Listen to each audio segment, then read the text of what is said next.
हर की घादावा से बड़ निकले जाला लड़की राजा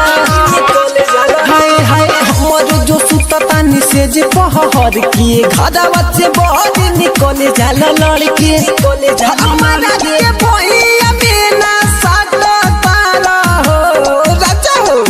हमारा के भैया बिना साथ तारा हो ए राजा हो ढोली सवतीनी एक चाट तारा हो ए राजा हो ढोली सवतीनी एक चाट तारा हो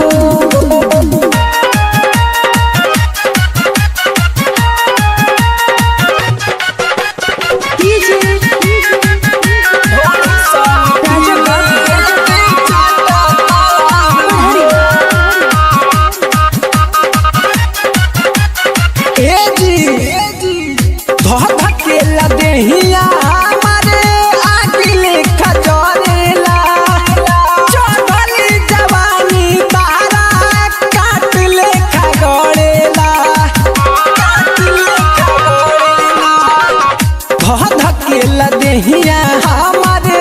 आगे लेखा जोड़ेला चढ़ली जवानी तारा काट लेखा गड़ेला बोला तानी बतिया जवन काट तारा हो राजा हो बोला तानी बतिया जवन काट तारा हो ए राजा हो ढोली सवतीनी एक चाट तारा हो ए राजा हो ढोली सवतीनी